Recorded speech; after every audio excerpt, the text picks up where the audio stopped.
Bismillahirrahmanirrahim. Assalamualaikum warahmatullahi wabarakatuh. Bismillah, alhamdulillah, wassalatu wassalamu ala rasulillah. Berjumpa kembali, mudah-mudahan kita semuanya selalu berada di dalam rahmatnya Allah. Amin ya Allah ya rabbal alamin. Menstimulasi alat vital lelaki ataupun perempuan menggunakan dengan tangannya sendiri ataupun dengan tangan orang lain. Artinya tangan orang lain adalah bukan dengan tangan istrinya ataupun bukan dengan tangan suaminya. Dia lakukan dengan cara meraba ataupun dengan cara menyentuh. Tujuannya itu adalah untuk mendapatkan sensasi yang menyenangkan seperti saat mencapai orgasme ketika sedang melakukan berhubungan seksualitas.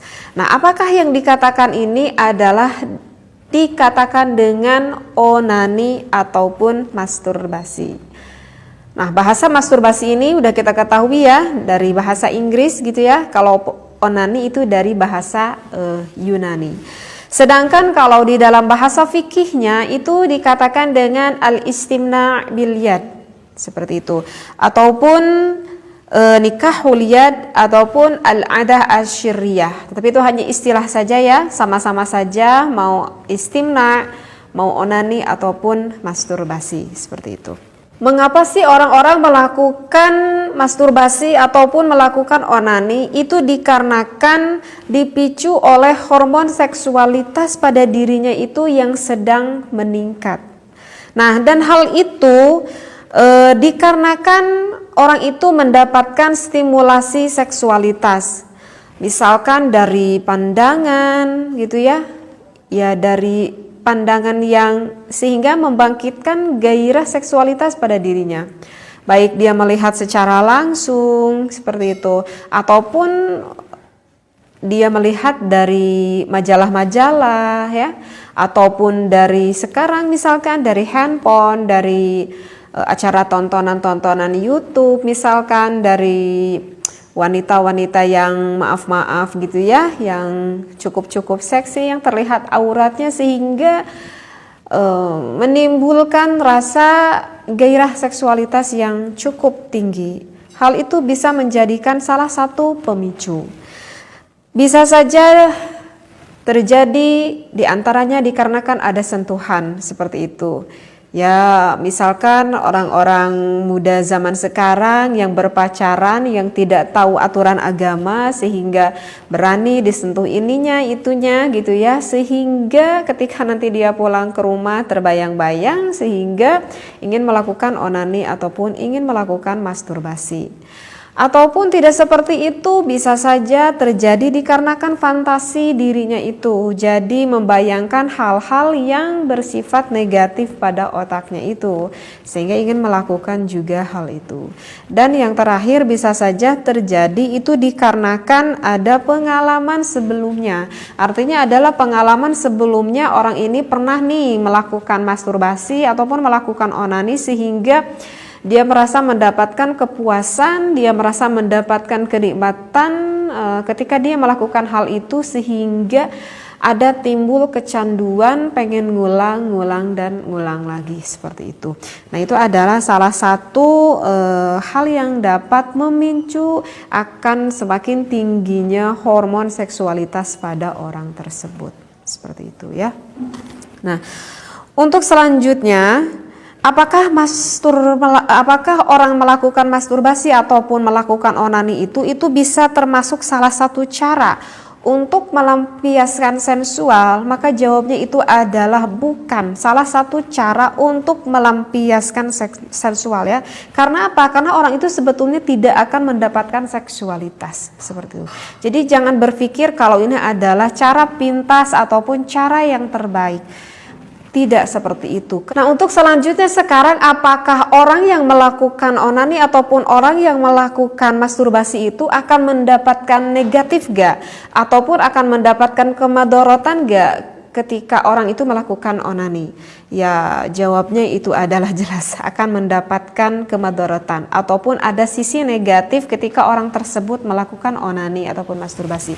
Kenapa orang itu akan mendapatkan kemadharatan ataupun sisi negatifnya, itu dikarenakan para jumhur ulama menetapkan bahwa hukum onani itu adalah diharamkan. Artinya adalah berdosa jika orang tersebut melakukan onani ataupun masturbasi. Nah, ini menurut pendapat jumhur ulama yang berdasarkan karena ada hadis Rasulullah sallallahu alaihi wasallam yang bersabda, la'anallahu man nakaha yadah. Kata Rasulullah, terlaknatlah orang yang berjima ataupun yang melakukan onani ataupun yang melakukan masturbasi, seperti itu. Jadi kan ini udah jelas sekali dari hadis barusan dikatakan terlaknatlah, kata Rasulullah. Nah, kata terlaknatlah itu ini menunjukkan bahwa menurut jumhur ulama itu adalah hukumnya diharamkan. Nah, setiap apa yang diharamkan oleh Allah tentu itu tidak akan mendapatkan kemaslahatan ya.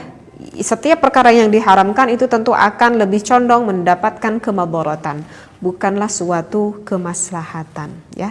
Jadi ini harus dicamkan wahai para pemuda ataupun para pemudi ya yang belum mempunyai pasangan seperti itu. Jadi segeralah untuk menikah. Nah, kemudian apa yang dikatakan, apa sih segi negatifnya nih ketika orang tersebut melakukan onani ataupun melakukan masturbasi? Nah, ketika orang tersebut sudah kecanduan nih, misalkan udah sampai kecanduan, artinya udah terbiasa melakukan hal seperti itu, maka orang itu nanti akan mendapatkan kekebalan, membuat kebal artinya, dan akan menurun sensitivitasnya. Jadi sensitivitas terhadap rangsangan seksualitas misalkan nanti suaminya ataupun istrinya itu akan menurun. Kenapa? Karena udah terbiasa dirinya itu merangsang seksualitasnya itu dengan dirinya itu sendiri ya. Nah, itu adalah yang termasuk salah satu dampak negatifnya. Jadi kalau orang yang udah biasa melakukan hal seperti itu gitu ya, jadi dia udah melakukan fantasi-fantasi dengan otaknya, dengan bayangan-bayangan yang jorok ada pada dirinya ataupun melihat tontonan-tontonan sehingga sampai inzal, sampai keluar. Kalau udah terus-terusan dia melakukan hal seperti itu, dikhawatirkan orang ini nanti kalau misalkan menikah gitu ya, kalau misalkan lelaki nih yang melakukan hal itu, nanti ketika dia menikah udah punya pasangan hidup, udah punya istri, nanti ketika sang istri misalkan meraba suaminya gitu ya, merayu suaminya, sehingga di daerah dirinya itu ketika udah disenangkan oleh istrinya itu, dia itu tidak terlalu mendapatkan rangsangan ataupun kesenangan ketika berhubungan intim dengan sang istrinya, seperti itu. Kenapa? Karena dia itu udah biasa melakukan hal itu dengan dirinya sendiri. Sehingga kan itu bisa menjadikan dampak yang kasihan nih nanti kepada istrinya. Nanti tentulah istrinya juga tidak akan terlalu mendapatkan kenikmatan ketika berhubungan intim. Nanti bisa saja seorang suami itu sehingga menjadi malas berhubungan intim dengan sang istri. Misalkan karena sang suaminya maaf dari dulunya udah terbiasa melihat film blue dan dia merasa lebih senang menyenangkan dirinya sendiri dengan melihat tontonan itu, sehingga tidak mau mendekati istrinya untuk membahagiakan istrinya. Dia tuh merasa lebih puas ketika saya itu misalkan melihat film blue misalkan, sehingga bahkan bisa sampai inzal. Dan saya tuh sudah sering sekali mendengar ada beberapa kasus hal seperti itu. Jadi suaminya yang gak terlalu menyenangkan istrinya, tahu-taunya istrinya mengetahui bahwa suaminya itu menyenangkan dirinya dengan dirinya sendiri, artinya melakukan masturbasi ataupun melakukan onani. Itu kan sangat kasihan sekali bagi pasangan hidupnya ataupun bagi istrinya, ataupun yang dilakukan oleh istrinya nanti kasihan terhadap suaminya, seperti itu ya. Nah, itu adalah salah satu dampak negatif jika orang tersebut sering melakukan onani ataupun masturbasi, seperti itu ya. Jadi jelas di sini ya dikatakan bahwa hukumnya itu adalah diharamkan menurut jumhurul ulama. Nah, menurut madhab siapa saja yang mengatakan haram di dalam kitab As-Sawi ala Syarhi Tafsir Al-Jalalain, bahwa yang menghukumi haram itu diantaranya adalah Imam Malik, kemudian Imam Syafi'i, dan juga Imam Abu Hanifah. Tetapi ada satu mazhab, yaitu menurut mazhab Imam Ahmad bin Hambal itu menghukumi boleh. Tetapi Imam Ahmad bin Hambal ini menghukumi boleh bukan artinya onani ini adalah hukumnya boleh. Nah, kalau menurut mazhab Imam bin Hambal itu hukumnya adalah dibolehkan. Tetapi artinya dibolehkan di sini bukan artinya hukumnya menjadi tidak haram ataupun tidak dosa ya. Tetap saja dosa. Hanya saja kenapa Imam Ahmad bin Hambal membolehkan itu jika orang tersebut memenuhi 3 syarat. Untuk syarat pertama itu adalah jika orang tersebut sangat khawatir sekali untuk melakukan zina.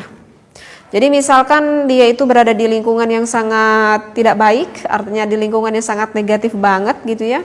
Sedangkan dirinya itu rasa seksualitasnya udah sangat banget tinggi, maka daripada orang tersebut melakukan berzina ya mungkin lebih baik onani menurut Imam Ahmad bin Hambal. Jadi bukan berarti onaninya itu tidak haram ataupun tidak dosa, tetapi dosa zina itu lebih besar daripada dosa onani ataupun dosa masturbasi, seperti itu.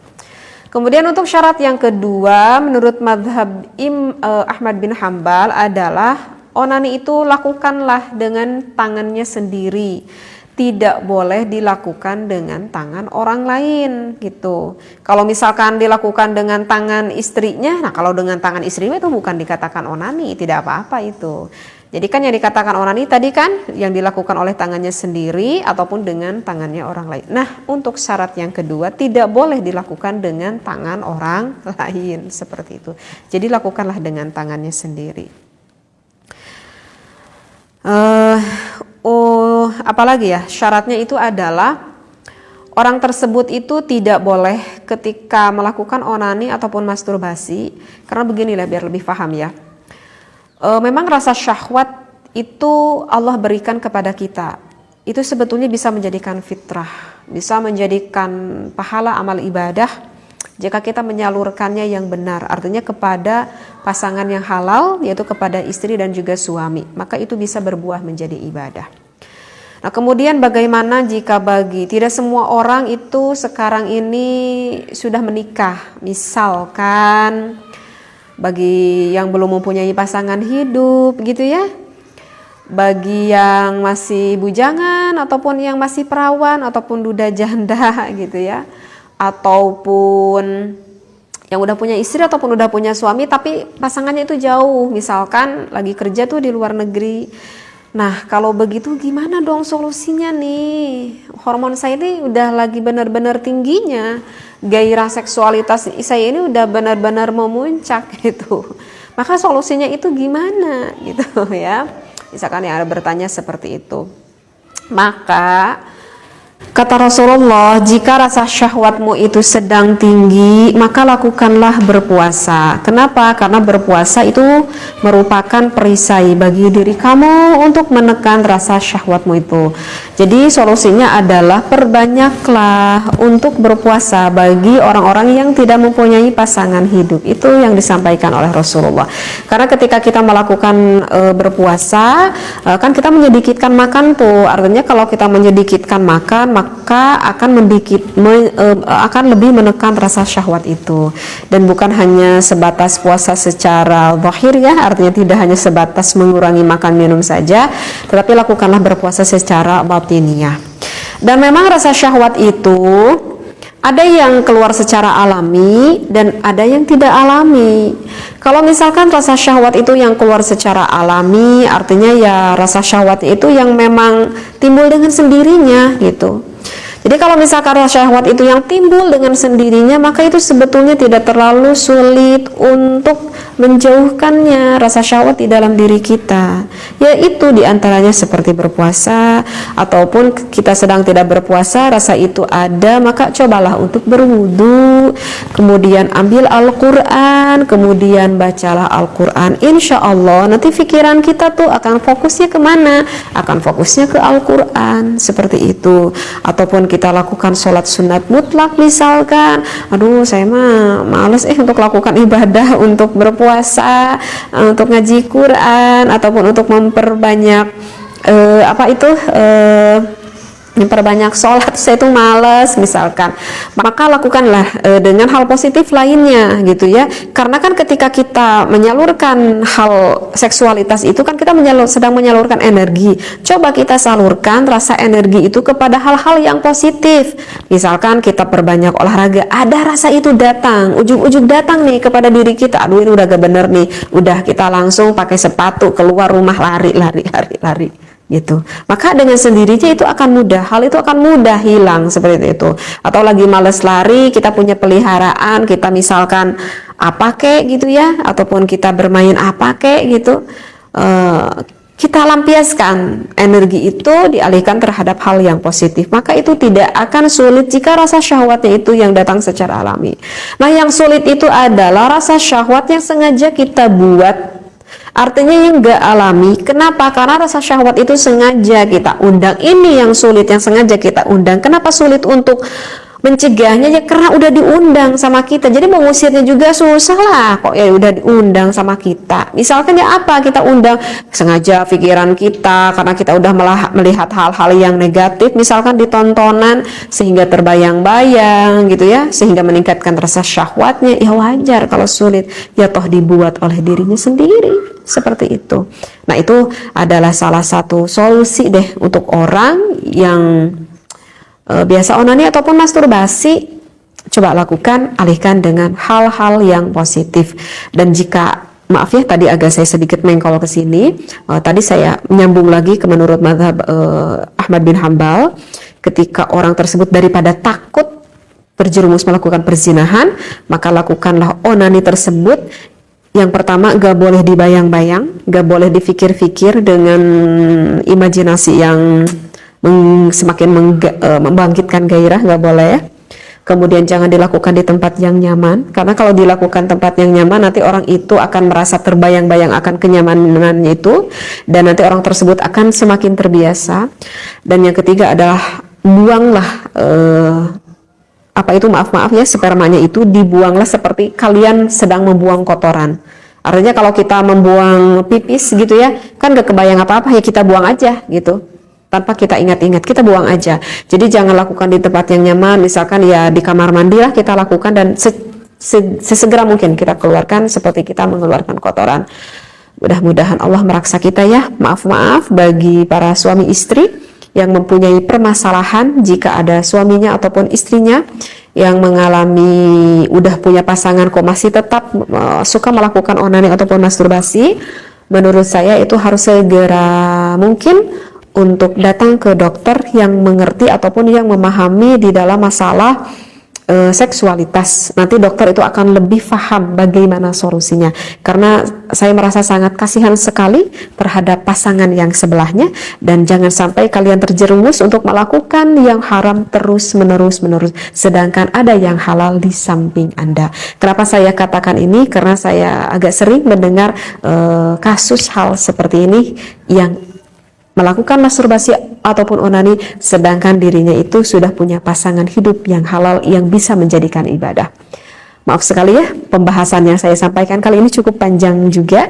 Mudah-mudahan bisa difahami dan kita mendapatkan syafaat dari Allah dan juga Rasulullah Shallallahu Alaihi Wasallam. Wabillahi taufiq wal hidayah. Wassalamualaikum warahmatullahi wabarakatuh.